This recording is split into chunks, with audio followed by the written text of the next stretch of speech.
नमस्कार। आज हम एक बेहद खूबसूरत और कह सकते हैं बारीक कला शैली की दुनिया में उतर रहे हैं, मुगल लघु चित्रकला। हमारे पास कुछ अकादमिक लेख और नोट्स हैं जो इस शैली के पूरे सफर को बयान करते हैं। इस चर्चा का मकसद है इस शानदार कला के विकास को समझना।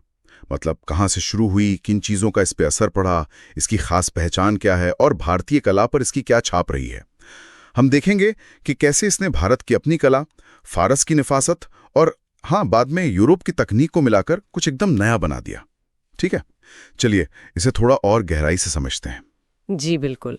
भारतीय कला के इतिहास में मुगल चित्रकला एक मील का पत्थर है, कह सकते हैं। और यहाँ दिलचस्प बात यह है कि इसने कैसे अलग अलग कला की धाराओं को जोड़ने का काम किया। और ये भी समझना ज़रूरी है कि शाही दरबारों से मिले संरक्षण, मतलब बादशाहों की दिलचस्पी और उनकी मदद ने इस कला को कैसे बुलंदियों पर पहुंचाया। हाँ, ये सफर 16वीं सदी में शुरू हुआ और 19वीं सदी के मध्य तक चला। इसकी पहचान है इसकी बारीक तकनीकें और तरह तरह के विषय। इसने बाद की कई भारतीय चित्रकला शैलियों के लिए भी एक मिसाल कायम की, है ना? हाँ, शाही संरक्षण का इसमें बहुत बहुत बड़ा हाथ था। मुगलों ने बाकायदा कला कार्यशालाएं, जिन्हें अतेलिये कहते थे, बनवाई। ईरान जैसे कला के घड़ों से माहिर कलाकारों को बुलाया गया। नतीजा ये हुआ कि शुरुआती दौर में ही भारत और ईरान की शैलियों का एक मिला जुला, एक सामंजस्यपूर्ण रूप सामने आया। ये पेंटिंग्स देखिए आम लोगों के लिए नहीं थीं। ये खास तौर पर शाही परिवार, दरबार की ज़रूरी घटनाओं, खास लोगों और बादशाहों की पसंद को दिखाने या दर्ज करने के लिए बनती थी। अच्छा। पर यह जानना ज़रूरी है कि ये कला अचानक से नहीं उभरी। इसे भारत और फारस में पहले से मौजूद कला शैलियों से बहुत कुछ मिला। अगर हम फर्क देखें तो भारत की पुरानी शैली में चित्र अक्सर थोड़े सपाट लगते थे, रेखाएं मजबूत होती थी और रंग चटक। वहीं मुगल शैली में आपको बारीकी मिलेगी, चीजों को लगभग असली जैसा, मतलब त्रिआयामी दिखाने की कोशिश, और एक तरह का ऑप्टिकल यथार्थवाद नजर आता है। उनके पसंदीदा विषय थे दरबार के ठाट बाट, लोगों के चेहरे यानी पोर्ट्रेट, और पेड़ पौधों और जानवरों का बिल्कुल सटीक चित्रण। और यहीं पर बात सबसे दिलचस्प हो जाती है कि कैसी ये कला अलग अलग सोच, संस्कृति और यहाँ तक कि अलग अलग धर्मों का एक संगम बन गई। लेकिन ये सब शुरू कहाँ से हुआ, मतलब शुरुआत कैसे हुई? तो कहानी शुरू होती है पहले मुगल बादशाह बाबर से। वो 1526 में मध्य एशिया, आज के उज़्बेकिस्तान से भारत आए थे। वो तैमूर के वंशज थे और अपने साथ फारस और मध्य एशिया की एक बहुत समृद्ध सांस्कृतिक विरासत लाए थे। उन्हें कला, खूबसूरत लिखी हुई किताबें यानी पांडुलिपियों, वास्तुकला और बाग बगीचों का बहुत शौक था। उनकी आत्मकथा बाबरनामा में न सिर्फ उनके कला प्रेम का जिक्र है, बल्कि भारत की जमीन, यहाँ के पेड़ पौधों और जानवरों के लिए उनका लगाव भी झलकता है। उन्होंने अपने जीवन के अनुभव लिखने की परंपरा भी शुरू की। हाँ, ये बात अहम है। चित्रकला में उनकी दिलचस्पी साफ दिखती है, खासकर लोगों के चेहरे बनाने में। बाबरनामा में वो बेहजाद नाम के एक मशहूर ईरानी कलाकार का जिक्र करते हैं। बाबर लिखते हैं कि बेहजाद बेहतरीन कलाकार थे, पर चेहरे बनाने में उतने माहिर नहीं थे। खासकर ठुड्डी, जिसे बाबर गब गब कहते हैं, थोड़ी लंबी बना देते थे। हाँ, दाढ़ी वाले चेहरे अच्छे बनाते थे।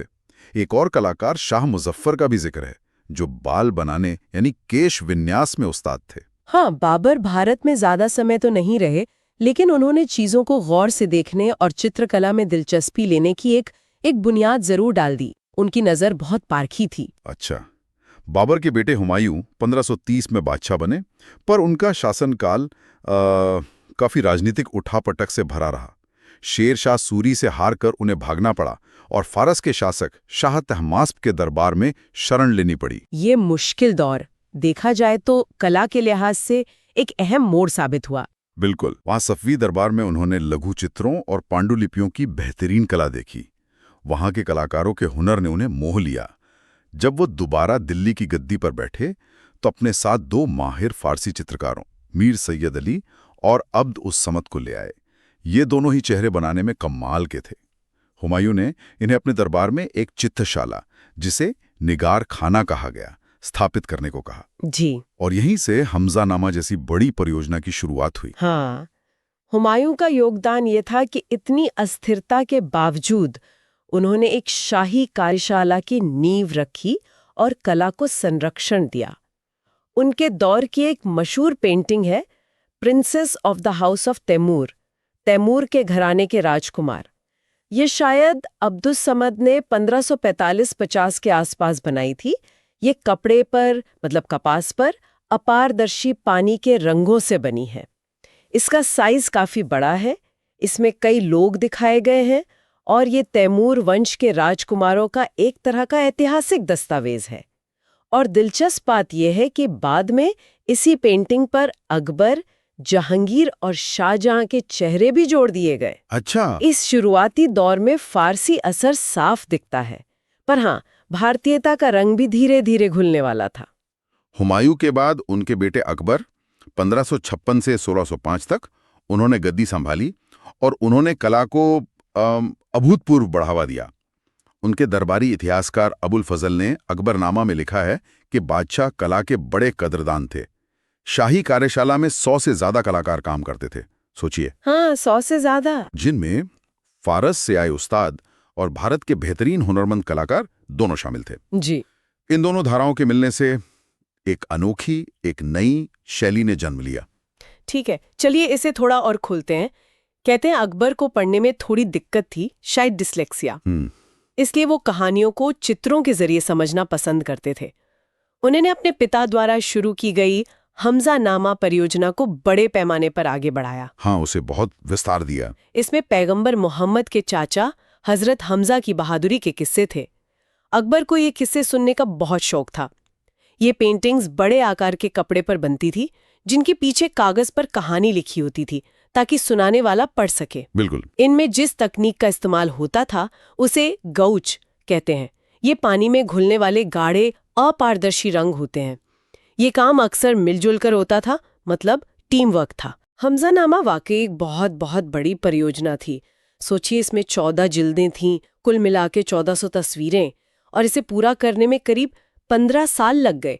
1567 से 1582 तक मीर सैयद अली और अब्दुस समद जैसे उस्तादों की देखरेख में ये काम हुआ। 15 साल, बाप रे। हाँ, इसकी एक पेंटिंग है spies attack the city of Kemar, जासूसों का केमार शहर पर हमला। इसमें आप देख सकते हैं जगह का बंटवारा बहुत साफ है, रंग बहुत चटकीले हैं, चेहरे साइड से या पॉन एंगल मतलब 3/4 से दिखाए गए हैं। जमीन, खंभों और छतों पर बारीक फारसी डिजाइन्स हैं, लेकिन पेड़ और रंगों का चुनाव जैसे पीला, लाल, भूरा, ये हिंदुस्तानी असर दिखाता है। अच्छा। यहीं पर वो मिश्रण साफ नजर आता है जिसकी हम बात कर रहे थे। अकबर सिर्फ इस्लामिक कहानियों तक ही सीमित नहीं रहे, वो चाहते थे कि अलग अलग संस्कृतियां करीब आएं। उन्होंने महाभारत जैसे बड़े हिंदू ग्रंथ का पारसी में अनुवाद करवाया और उसके चित्र बनवाए।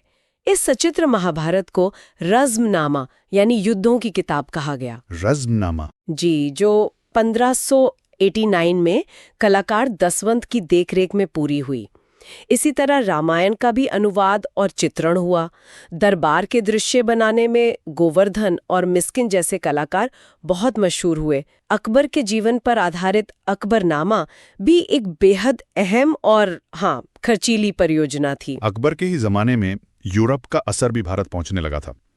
पुर्तगाली व्यापारी और मिशनरी अपने साथ यूरोपियन पेंटिंग्स और प्रिंट्स लाए थे। इसका एक दिलचस्प उदाहरण है बसावन नाम के कलाकार की बनाई painting Madonna and child, Madonna और शिशु। ये लगभग 1580 या 1590 की है। हाँ, बसावन की। इसमें ईसाई कला की थीम को मुगल अंदाज में ढाला गया है। वर्जिन मैरी को यूरोपियन क्लासिकल स्टाइल में दिखाया गया है। माँ और बच्चे के बीच का प्यार यूरोपियन रेनेसा आर्ट की याद दिलाता है। बिल्कुल। लेकिन हाथ का पंखा और गहने जैसे तत्व पूरी तरह भारतीय हैं। ये दिखाता है कि मुगल कलाकार बाहरी प्रभावों को कैसे अपना रहे थे और बदल रहे थे। जी हाँ, ये रूपांतरण बड़ा महत्वपूर्ण है। अकबर के दौर के कुछ और बेहतरीन काम देखें तो मिस्किन की बनाई नूह की नाव है 1590 की। नोआज़ आर्क। इसमें रंगों का इस्तेमाल थोड़ा हल्का है, पानी को बहुत असली जैसा दिखाया गया है और पूरी पेंटिंग में एक नाटकीयता, एक ऊर्जा है। एक और शानदार चित्र मिस्किन का ही है, कृष्ण गोवर्धन पर्वत उठाते हुए, 1585-90 के बीच का। अच्छा, कृष्ण लीला का चित्रण। हाँ, ये हरिवंश पुराण की कहानी पर आधारित है जिसमें कृष्ण अपनी उंगली पर पूरा पहाड़ उठा लेते हैं ताकि गांव वाले और जानवर इंद्र के गुस्से यानी भारी बारिश से बच सके। इसमें आप भारतीय पौराणिक कथाओं का चित्रण मुगल शैली में देख सकते हैं। कहा जाता है कि अकबर खुद कलाकारों के काम में गहरी दिलचस्पी लेते थे, उनसे मिलते थे और उनके काम को सराहते या सुधारते भी थे। उनके समय में पेंटिंग के विषय बहुत विविध हो गए। लड़ाइयाँ और जीतें, दरबारी जीवन, धर्मनिरपेक्ष किताबें, मशहूर लोगों के चेहरे, हिंदू पौराणिक कथाएं, फारसी और इस्लामिक किस्से। बिल्कुल। और अकबर के दरबार की देखा-देखी दूसरे छोटे रजवाड़ों और सूबों के दरबारों में भी मुगल शैली की नकल होने लगी थी। अकबर के बाद उनके बेटे जहांगीर 1605 से 1627 तक, जिनका असली नाम सलीम था, वो बादशाह बने। उन्हें तो बचपन से ही कला का शौक था, लेकिन उनकी पसंद अकबर से थोड़ी अलग थी। उन्हें भव्यता से ज्यादा बारीकी और नफासत पसंद थी। हाँ, सूक्ष्मता पर जोर था, खासकर पेड़ पौधों और जानवरों के चित्रण में। वो चाहते थे कि वो बिल्कुल असली जैसे दिखें, वैज्ञानिक रूप से सटीक हों। इसका जिक्र उन्होंने अपनी आत्मकथा तुजू के जहांगीरी में भी किया है। उन्होंने ईरान के चित्रकार आगा रजा और उनके बेहद काबिल बेटे अबुल हसन को अपने दरबार में खास जगह दी। जी, अबुल हसन। और यहीं पर बात वास्तव में दिलचस्प हो जाती है। जहांगीर के जमाने में बहुत सारी पेंटिंग्स बनवाने के बजाय कम लेकिन बेहतरीन क्वालिटी की पेंटिंग्स पर जोर दिया गया, जो अक्सर किसी एक ही माहिर कलाकार की बनाई होती थी। इस दौर में मुरक्का बनाने का चलन बढ़ा। हाँ, एल्बम, यानी अलग अलग पेंटिंग्स और कैलीग्राफी के पन्नों को इकट्ठा करके एक एल्बम बना लेना। इन पेंटिंग्स के बॉर्डर मतलब हाशिए बहुत सजावटी होते थे, बहुत ज्यादा, जिन पर सोने का काम होता था और पेड़ पौधों, जानवरों या इंसानी आकृतियों के सुंदर चित्र बने होते थे। अकबर के जमाने के लड़ाई के मैदानों और लंबे किस्सों की जगह अब ज्यादातर दरबारी शानो शौकत, अमीरों और बादशाह के चित्र, लोगों के हाव भाव और चरित्र को बारीकी से पकड़ने की कोशिश। बिल्कुल, सूक्ष्म चित्रण और पेड़ पौधों व जानवरों का सटीक चित्रण होने लगा। इस दौर में मुगल चित्रकला यथार्थवाद और वैज्ञानिक सटीकता के शिखर पर पहुंच गई, कह सकते हैं। यूरोपीय असर और गहराया, क्योंकि दरबार में यूरोपीय व्यापारी और राजदूत आते थे और तोहफे में पेंटिंग्स और दूसरी सजावटी चीजें लाते थे। ईसाई धर्म से जुड़े विषयों पर भी पेंटिंग्स बनी। ये दौर भारतीय, फारसी और यूरोपीय शैलियों के एक बहुत ही रचनात्मक संगम का था। मुगल कला ने इन सब को मिलाकर अपनी एक अलग पहचान बनाई, जो पहले से ज्यादा परिष्कृत थी। इस दौर में इस्तेमाल होने वाले रंग भी बड़े प्राकृतिक स्रोतों से बनते थे, जैसे सिंदूर के लिए सिनबार पत्थर, गहरे नीले के लिए लैपिस लाजुली, चमकीले पीले के लिए ऑर्पिमेंट, सफेद के लिए सीपियों का चूरा और काले के लिए काजल। अच्छा, सब नेचुरल। हाँ, ब्रश गिलहरी या बिल्ली के बच्चे के बालों से बनाए जाते थे। सोने चांदी का पाउडर या तो रंगों में मिलाया जाता था या ऊपर से छिड़का जाता था, और पेंटिंग पूरी होने पर रंगों को पक्का करने के लिए और चमक लाने के लिए एगेट जैसे चिकने पत्थर से उसकी घिसाई की जाती थी, जिसे बर्निशिंग कहते हैं। कमाल की तकनीक थी। चलिए इस दौर की कुछ मशहूर पेंटिंग्स पर नजर डालते हैं। पहली, जहांगीर दरबार में, यह अबुल हसन और मनोहर ने मिलकर 1620 में बनाई। इसमें बादशाह जहांगीर बीच में सबसे ऊंचे सिंहासन पर बैठे हैं। उनका बेटा खुर्रम, जो बाद में शाहजहां बना, वो भी मौजूद है। सारे दरबारी अपने पद के हिसाब से खड़े हैं और चेहरे इतने असली लगते हैं कि पहचाने जा सकते हैं, जैसे कि जेजुएट पादरी फादर कॉर्सी। हाँ, पोर्ट्रेट्स की बात ही अलग थी। बिल्कुल, हाथी और घोड़े का चित्र दरबार की शान को और बढ़ा रहा है। दूसरी पेंटिंग बहुत मशहूर है, जहांगीर का सपना। ये अबुल हसन ने 1618-22 के बीच बनाई। अबुल हसन को जहांगीर ने नादिर अल जमान यानी युग का आश्चर्य का खिताब दिया था। नादिर अल जमान। जी, इस पेंटिंग में जहांगीर ने अपने एक सपने को चित्रित करवाया है, जिसमें उनके प्रतिद्वंद्वी फारस के शाह अब्बास उनसे गले मिल रहे हैं। जहांगीर ने इसे अपनी जीत का संकेत माना। पेंटिंग में दोनों बादशाह एक ग्लोब पर खड़े हैं। जहांगीर एक ताकतवर शेर पर खड़े हैं, जबकि शाह अब्बास एक कमजोर भेड़ पर। ये प्रतिमात्मकता बहुत साफ है ना? हाँ बिल्कुल, शेर और भेड़।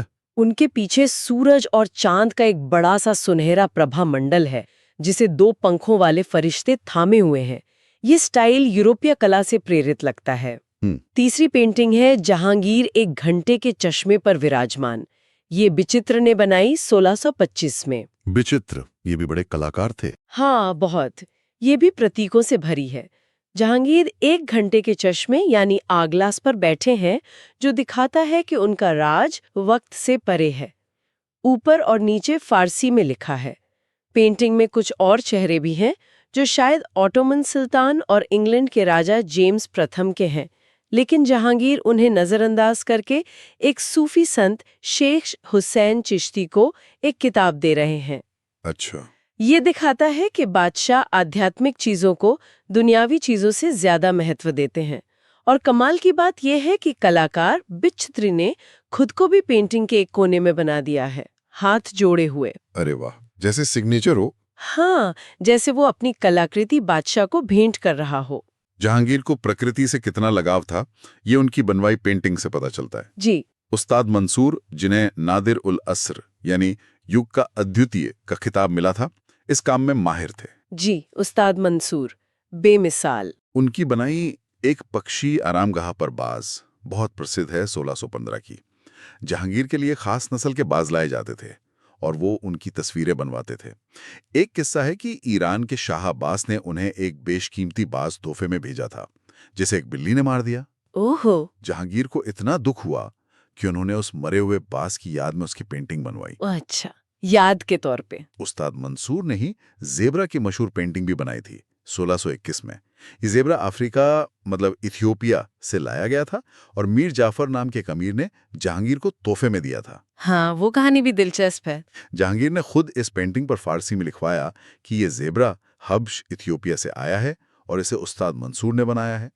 उन्होंने ये भी लिखा कि ये जानवर कितना अनोखा है और उन्होंने इसे शाह अब्बास को तोहफे में भेजने का फैसला किया है। ये दिखाता है कि पेंटिंग सिर्फ कला नहीं बल्कि उस जमाने के रिकॉर्ड का भी काम करती थी। बिल्कुल दस्तावेज की तरह। जहांगीर के बाद उनके बेटे प्रिंस खुर्रम शाहजहां के नाम से तख्त पर बैठे 1628 से 1658 तक। उन्हें अपने पिता से एक स्थिर साम्राज्य और एक बेहतरीन शाही कार्यशाला विरासत में मिली। शाहजहां के दौर में भी पेंटिंग्स बनती रहीं, लेकिन उनका जोर थोड़ा बदल गया। उन्होंने यथार्थवाद से ज्यादा आदर्शीकरण मतलब आइडियलाइजेशन और शैलीकरण यानी स्टाइलाइजेशन को तरजीह दी। हाँ, थोड़ी सजावटी हो गई। उनके समय की पेंटिंग्स में आपको रत्नों जैसे दमकते रंग, बेहद बारीक काम और सफाई दिखेगी। हर चीज को ज्यादा खूबसूरत, ज्यादा आलीशान बनाकर पेश किया गया। शाहजहां को कीमती पत्थरों, जवाहरात और विशाल इमारतों जैसे ताजमहल का शौक था और ये शौक उनकी पेंटिंग्स में भी झलकता है। जी हाँ, साफ दिखता है। शाही तस्वीरों में बादशाह की शानो शौकत और महिमा पर बहुत जोर दिया गया। तकनीक अभी भी बेहतरीन थी, लेकिन वो भाव थोड़ा बदल गया था। शाहजहां के दौर की सबसे अहम कला परियोजना थी पातशाहनामा, बादशाह का इतिहास। ये उनके शासनकाल का सचित्र इतिहास था। इसकी पेंटिंग्स को भारतीय लघु चित्रकला का शिखर माना जाता है। इनमें रंगों का इस्तेमाल कमाल का है और दृश्यों को कई कोणों से दिखाने मतलब मल्टीपल पर्सपेक्टिव्स का हुनर दिखता है। शाही दरबार, ऐतिहासिक घटनाएं और कभी-कभी रहस्यमयी विषयों को बड़े ही परिष्कृत अंदाज में चित्रित किया गया है। हाँ, पातशाहनामा तो सच में शानदार है। अगर हम इसे व्यापक दृष्टिकोण से देखें तो मुगल चित्रकला ने न सिर्फ भारत, फारस और यूरोप की कलाओं को मिलाया, बल्कि खुद भी दूसरों को प्रभावित करना शुरू कर दिया। आपको जानकर शायद हैरानी हो कि यूरोप के महान चित्रकार रेम्ब्रांट भी मुगल दरबारी पेंटिंग से बहुत प्रभावित थे। रेम्ब्रांट? सच में? हाँ, उन्होंने मुगल शैली की बारीकियों और नाजुक रेखाओं को समझने के लिए कई भारतीय चित्रों की नकल भी की और उनसे सीखा। ये तो कमाल की बात है।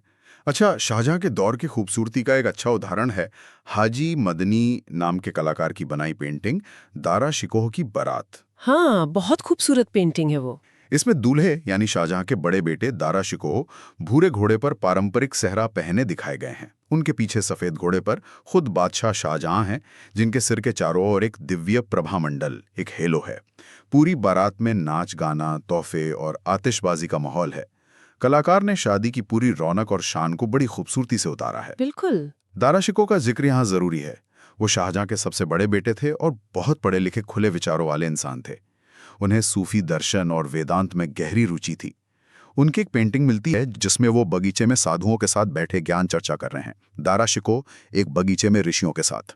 ये 1635 की है। जी, वो विद्वान राजकुमार थे।